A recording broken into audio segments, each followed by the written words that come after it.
आज के इस वीडियो में हम कैंडल की साइकोलॉजी को समझेंगे कि हम कैसे पता कर सकते हैं कि किस टाइप की कैंडल में बायर्स एक्टिव होते हैं और किस टाइप की कैंडल में सेलर्स एक्टिव होते हैं, और कौन सी कैंडल्स होती हैं जिनमें ना तो बायर्स एक्टिव होते हैं और ना ही सेलर्स एक्टिव होते हैं। दोस्तों, जिस प्रकार हम किसी व्यक्ति के व्यवहार, खान पान, चलन ढलन या रूटीन को देखकर उसकी साइकोलॉजी को पता कर सकते हैं कि उस व्यक्ति का भविष्य कैसा होने वाला है, उसी तरह हम मार्केट में कैंडल की बॉडी, विक और कैंडल के बिहेवियर को देखकर बता सकते हैं कि प्राइस को कौन कंट्रोल कर रहा है, बायर्स या सेलर्स। और इससे हम काफ़ी हद तक ये भी पता कर सकते हैं कि मार्केट में आगे क्या होने वाला है। दोस्तों, मार्केट में ऐसे बहुत सारे रिटेल ट्रेडर्स होते हैं जिन्हें कैंडल की साइकोलॉजी को समझना नहीं आता है, जिसके कारण वह गलत ट्रेड ले लेते हैं और उन्हें लॉस फेस करना पड़ता है। अगर आप भी ग्रीन कैंडल को देखकर ये सोचते हैं कि एक ग्रीन कैंडल बायर्स की कैंडल होती है और रेड कैंडल को देखकर ये सोचते हैं कि रेड कैंडल सेलर्स की कैंडल होती है, तो आप बिल्कुल गलत हैं। हम सिर्फ कैंडल के कलर को देखकर ये डिसाइड नहीं कर सकते हैं कि ये एक बायर्स कंट्रोल कैंडल है या सेलर्स कंट्रोल कैंडल है। तो कौन सी कैंडल्स बायर्स के कंट्रोल में होती है और कौन सी कैंडल्स सेलर के कंट्रोल में होती है, आज के इस वीडियो में हम इसी के बारे में जानने वाले हैं। तो दोस्तों, वीडियो हमेशा की तरह बहुत ही ज़्यादा इंटरेस्टिंग और नॉलेजफुल होने वाला है। अगर आप इस वीडियो को ध्यान से समझकर एंड तक देख लेते हैं तो आप इस वीडियो से बहुत कुछ एडवांस सीख कर जाएंगे। तो चलिए वीडियो को शुरू करते हैं। आप वीडियो को लाइक कर लीजिए और अगर चैनल पर नए हैं तो सब्सक्राइब भी कर लीजिए ऐसे ही और इन्फॉर्मेटिव वीडियोस देखने के लिए। Concept 1, big versus small body. किसी कैंडल स्टिक की बॉडी को देखकर ही हमें ये अंदाजा लग जाता है कि उस कैंडल के बनने के दौरान मार्केट्स में बायर्स और सेलर्स में से कौन ज्यादा स्ट्रॉन्ग था। उदाहरण के तौर पर आपकी स्क्रीन पर इस वक्त 2 ग्रीन बॉडी कैंडल स्टिक्स हैं। आपके स्क्रीन के लेफ्ट कॉर्नर में जो कैंडल है उसकी बॉडी काफी बड़ी है और बॉडी के कंपैरिजन में विक्स काफी छोटे हैं। प्राइसेस कैंडल के बॉटम पर ओपन होती है और शुरुआत में सेलर्स प्राइसेस को नीचे पुश करते हैं, लेकिन सेलर्स यहां वीक साबित हुए क्योंकि बायर्स ने तुरंत प्राइसेस को अपने कंट्रोल में लेकर ऊपर की ओर पुश किया और प्राइसेस ने एक नया हाई बनाया। और क्योंकि यहां सेलर्स काफी वीक थे, इसलिए प्राइसेस फाइनली कैंडल के हाई के आसपास ही क्लोज हो गईं। और इससे ये क्लियर हो जाता है कि इस पर्टिकुलर कैंडल के बनने के दौरान बायर्स सेलर्स से कहीं ज्यादा स्ट्रॉन्ग थे। वहीं इसकी तुलना में जो दूसरी ग्रीन बॉडी कैंडल है, यहाँ कहानी बिल्कुल अलग है।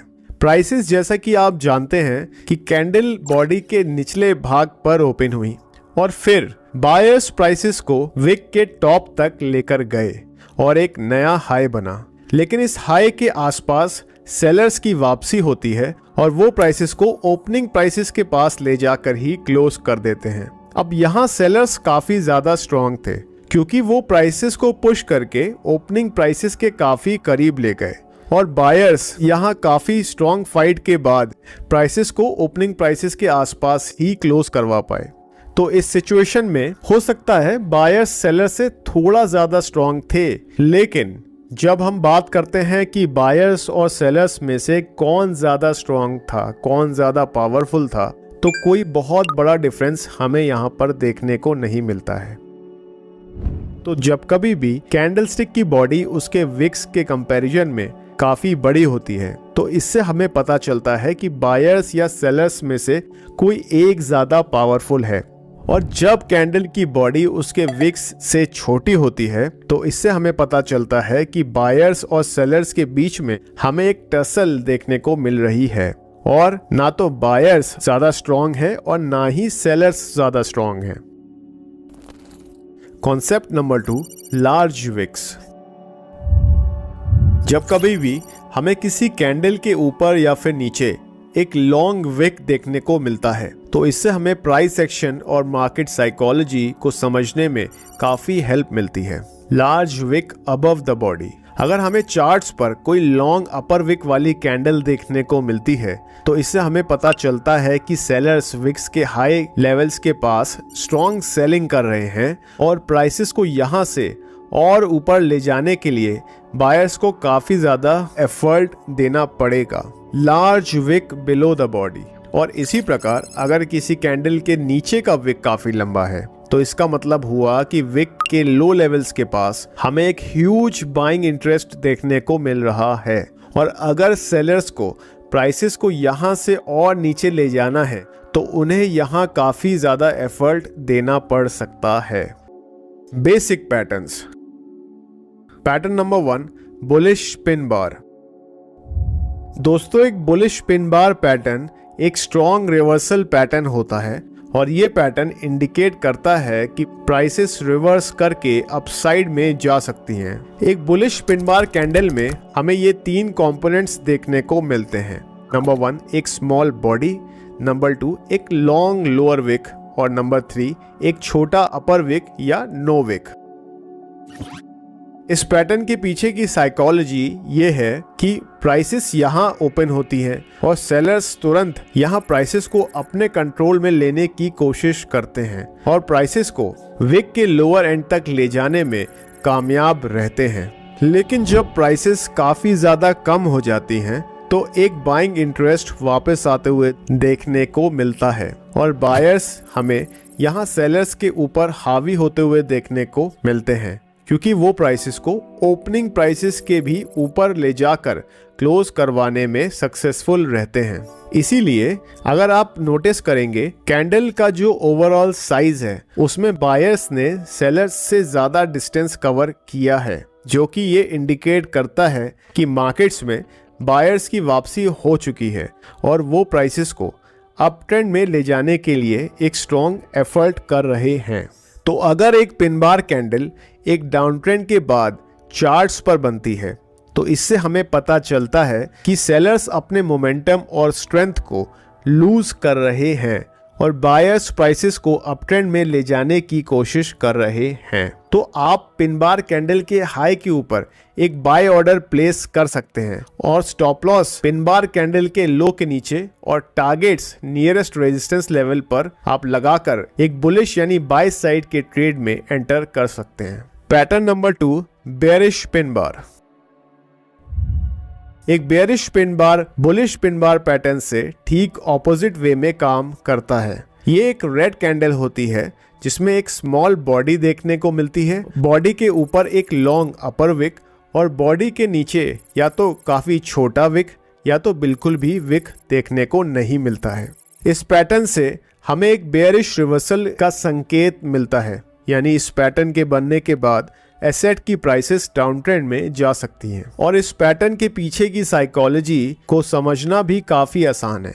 प्राइसेस ओपन हुई यहाँ पर और फिर बायर्स प्राइसेस को ऊपर लेकर गए और उन्होंने यहाँ अच्छा खासा डिस्टेंस भी कवर किया, जिसकी वजह से ये हाई बना। फिर सेलर्स की इस हाई के पास दोबारा एंट्री होती है और वो प्राइसेस को ओपनिंग प्राइस के नीचे ले जाते हैं और फिर सेलर्स प्राइसेस के ऊपर प्रेशर बनाए रखते हैं और प्राइसेस ओपनिंग प्राइसेस के थोड़ा नीचे क्लोज हो जाती हैं।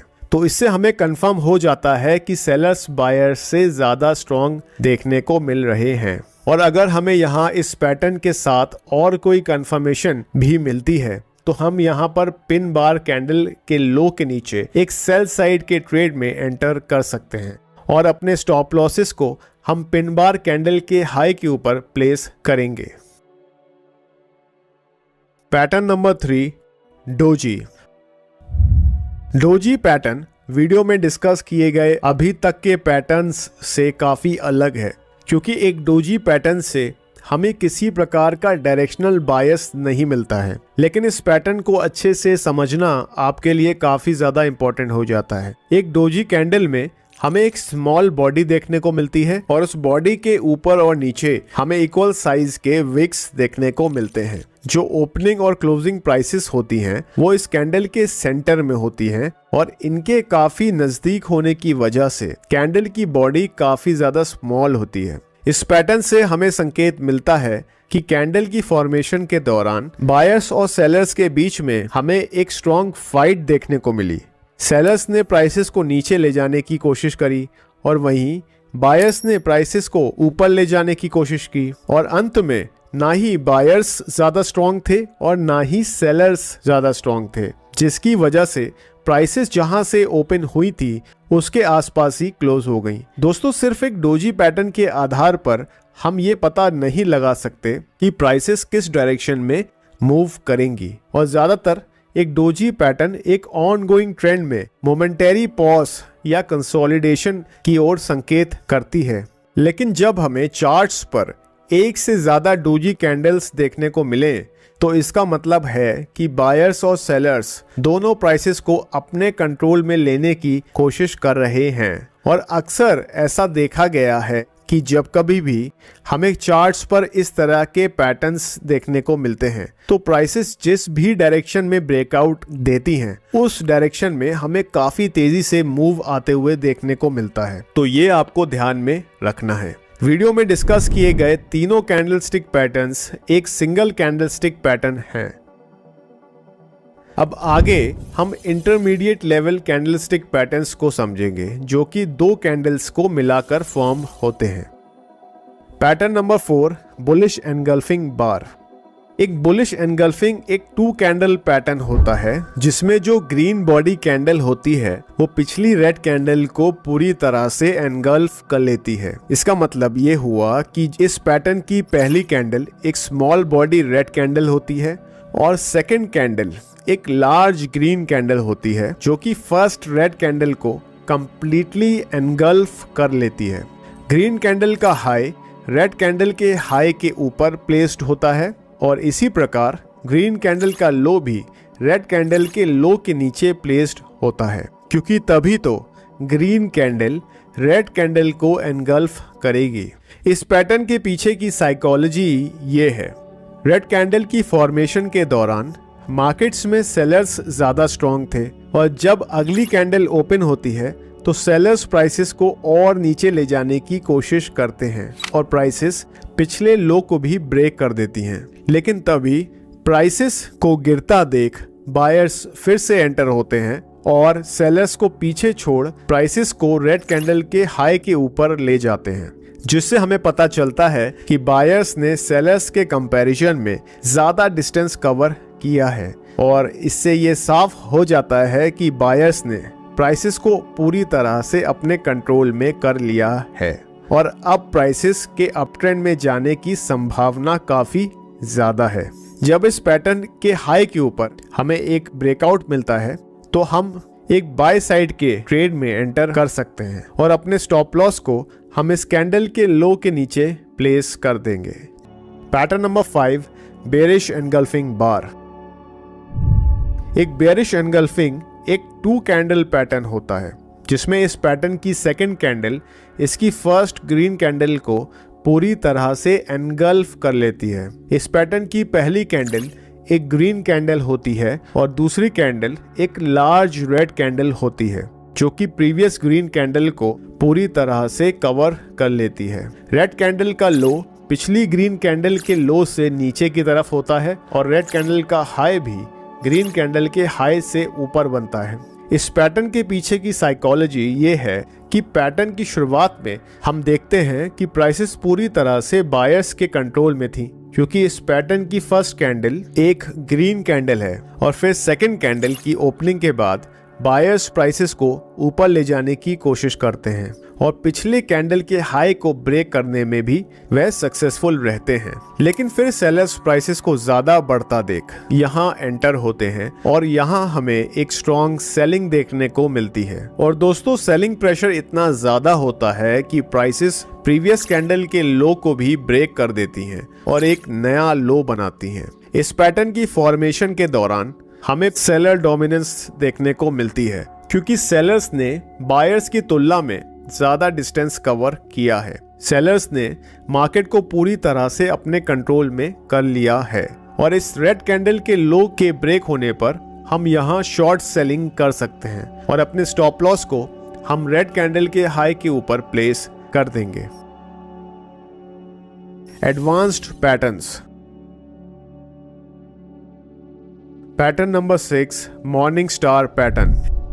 एक मॉर्निंग स्टार पैटर्न एक 3 कैंडल बुलिश रिवर्सल पैटर्न होता है और इसके बनने के बाद प्राइसेस रिवर्स करके अप ट्रेंड में जा सकती हैं। इस पैटर्न की फर्स्ट कैंडल एक large body red candle stick होती है। वहीं इस पैटर्न की सेकंड कैंडल एक डोजी या पिन बार कैंडल स्टिक होती है, जिसमें हमें एक स्मॉल बॉडी और लार्ज विक्स देखने को मिलते हैं। इस पैटर्न में बनने वाली सेकंड कैंडल यानी डोजी या पिन बार कैंडल का कलर रेड हो या फिर ग्रीन, इससे फर्क नहीं पड़ता है।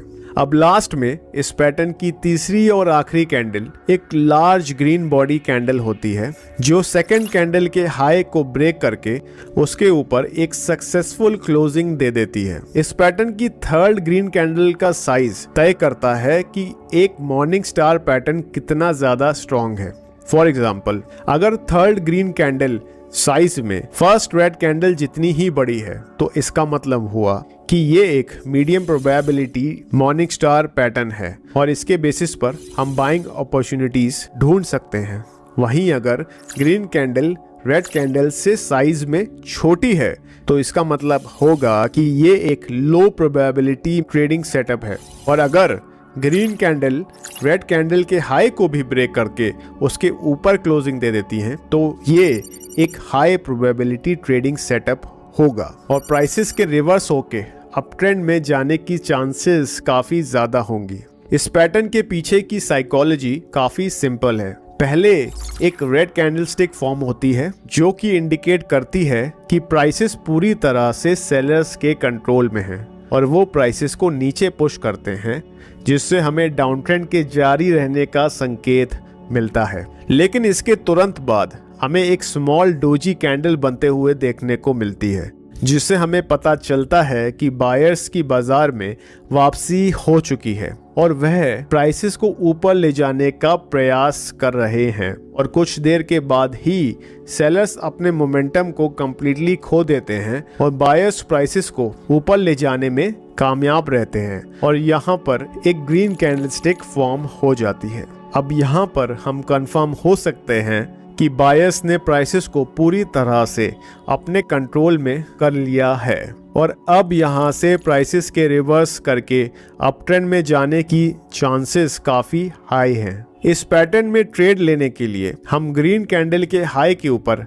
बाय ऑर्डर प्लेस कर सकते हैं और अपने स्टॉप लॉस को डोजी कैंडल के लो के नीचे या ग्रीन कैंडल के लो के नीचे प्लेस करेंगे।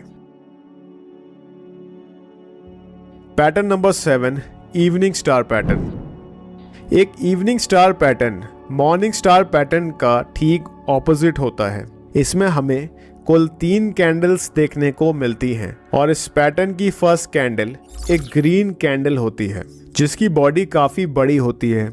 इस पैटर्न की सेकंड कैंडल एक स्मॉल बॉडी डोजी कैंडल होती है और वहीं इस पैटर्न की तीसरी और आखिरी कैंडल एक बड़ी बॉडी वाली रेड कैंडल स्टिक होती है। एक इवनिंग स्टार पैटर्न की साइकोलॉजी हमें ये बताती है कि पैटर्न की शुरुआत में बायर्स का प्राइसेस पर कंप्लीट कंट्रोल था, इसीलिए यहाँ पहली कैंडल एक लार्ज ग्रीन कैंडल फॉर्म हुई। लेकिन कुछ ही देर बाद मार्केट में सेलर्स एंटर हुए, उनके और बायर्स के बीच में एक स्ट्रॉन्ग फाइट हुई और इसीलिए यहाँ एक डोजी कैंडलस्टिक पैटर्न बना। एक डोजी पैटर्न बायर्स और सेलर्स के बीच में एक स्ट्रगल की ओर संकेत करता है। अंत में यहाँ सेलर्स की जीत होती है और प्राइसेस को डोजी कैंडल के लो के नीचे ले जाकर वो क्लोज करने में सक्सेसफुल रहते हैं। इस पैटर्न के बेसिस पर हम शॉर्ट सेलिंग यानी सेल साइड के ट्रेड में एंटर कर सकते हैं। अब अपने सेल ऑर्डर्स को रेड कैंडल के लो पर प्लेस करेंगे और क्योंकि आप यहाँ पर सेलिंग कर रहे हैं यानी शेयर को बेच रहे हैं, इसीलिए आप अपने स्टॉप लॉस को डोजी कैंडल के हाई के ऊपर या रेड कैंडल के हाई के ऊपर प्लेस करेंगे। मुझे उम्मीद है कि आप अच्छे से समझ गए होंगे कि कैसे आप इन पैटर्न्स को यूज करके ट्रेड ले सकते हैं। सिर्फ कैंडलस्टिक पैटर्न्स के बेसिस पर हमें कभी भी ट्रेड नहीं करना है, लेकिन कैंडल्स को हम अदर टूल्स, इंडिकेटर्स और प्राइस सेक्शन के साथ कंबाइन करके एक ट्रेडिंग सिस्टम तैयार कर सकते हैं और प्रॉफिटेबल ट्रेड अपॉर्चुनिटीज को ढूंढ सकते हैं। दोस्तों, इसी के साथ इस वीडियो में इतना ही। मेरा नाम है सौरभ, आप देख रहे थे Investonomics. Thank you very much for watching.